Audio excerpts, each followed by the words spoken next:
అంటే మీకు ఆ కాగితాలు కూడా ఇస్తా. దీనికి జిహెచ్ఎంసి పర్మిషన్ ఉన్నది. వీటన్నిటికీ కొనుక్కున్నారు, రిజిస్ట్రేషన్ చేసుకున్నారు, బ్యాంకులో రుణం తీసుకున్నారు, తర్వాత మొత్తం అందరి పర్మిషన్ వచ్చింది. ఒక్క కాగితం కూడా తింటే పొల్లు పోకుండా ఉన్నది.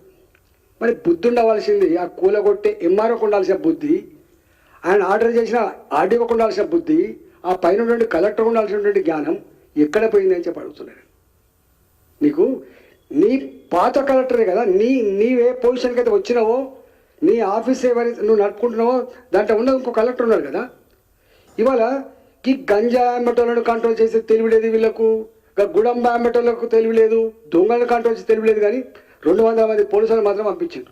అంటే ఒక పాకిస్తాన్ భారతదేశ బార్డర్ల మధ్య ఇంట్లో మోరించారో ప్రజాప్రతినిధులందరూ భయభ్రాంతకు గురి చేసి, ప్రజలందరూ కూడా పోకుండా చేసి, ఏ ఇంటి యజమాని అయితే నేను ఇంట్లో ఉన్నాం మేము, మా ఇల్లు కూలిపోతాం, మేము చచ్చిపోతాం అంటే కూడా, కారు తీస్తాం ఉండమంటే కూడా తీయకుండా సావాలనే మీరు అంటాడట. ఇవాళ అక్కడ ఈ ఉదయం 5 గంటలకు దొంగల్లాగా మొత్తం పోలీసు వాళ్ళను సెక్యూరిటీగా పెట్టుకొని ఎంఆర్ఓ స్వయంగా నాయకత్వం వహించి వాళ్ళు కట్టుకున్నటువంటి ఇళ్లను కూల్చేశారు. ఇది రేవంత్ రెడ్డి గారి ప్రభుత్వం పేదల పట్ల అవలంబిస్తున్న తీరిది. ఇట్లాంటి చర్యలకు పాల్పడితేనే కేసీఆర్ బొందబెట్టిండ్రు, భరించలేకపోయినారు. కాంగ్రెస్ పార్టీ కష్టపడి ఒళ్ళు వంచి అధికారం రాలే. కేసీఆర్ను ఓడగొట్టాలనే సంకల్పంతో ఈ ప్రభుత్వానికి అధికారం ఇస్తే వీళ్ళు ఒళ్ళు మర్చిపోయి కళ్ళు నెత్తికెక్కి అధికారం రాగానే ఎక్కడ పడితే అక్కనే.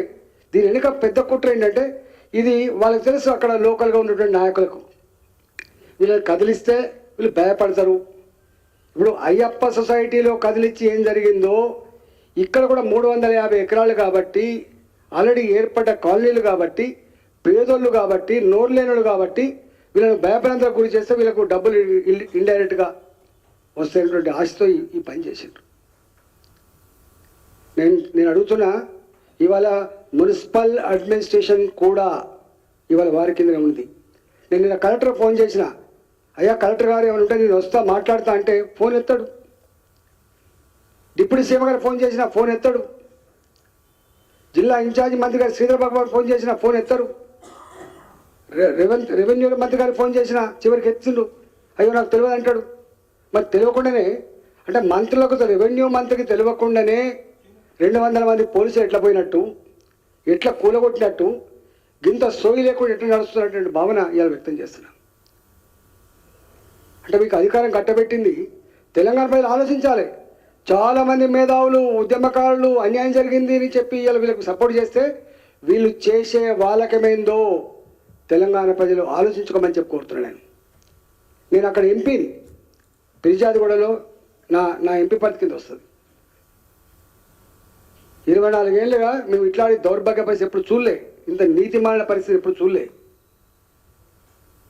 ఇవాళ దీని మీద ఈ ప్రభుత్వం నాట్ ఓన్లీ దిస్, నేను ఇంతకుముందు చెప్పినటువంటి ఉప్పల్ సంబంధించినటువంటి భూములు 30 ఏళ్ళుగా 40 ఏళ్ళు కట్టుకున్న భూములకు ఇలా వగ్భూములనే చేత వేధిస్తున్నారు. 118 జీవో ఆల్రెడీ కేసీఆర్ ఇచ్చిన తర్వాత కూడా దాన్ని అమలు చేయకుండా, అది అసలు కొండ 4 మందితో ఉన్న 4 విన్నాడు. కొనుక్కున్న భూములకు నీకు పుక్కడికి ఇచ్చిన భూములు లెక్కించిండు 118 జీవో. ఇలా సాయి ప్రియ కూడా 118 జీవో అప్లై అవుతుందని చెప్పించిండు అన్నాడు కేసీఆర్ గారి ప్రభుత్వం. ఇట్లాంటి వాటి మీద సమగ్రమైన విచారణ జరిపించాలి. మీరు ఏం మాట్లాడుతున్నారు? మాట్లాడితే మీ ధర్మం, న్యాయం, ఏం న్యాయం ఇది? పేదల మీద దండయాత్ర చేయడమే నీ న్యాయమా? పేదల ఇల్లు కూల్చడమే నీ ప్రభుత్వ కర్తవ్యమా? నీకు అధికారం గిందికే కట్టబెట్టిందా? మీరు మా లాంటి వాళ్ళ ఫోన్లు కూడా ఎత్తకుండా మీరు ఏం చేస్తున్నట్టు?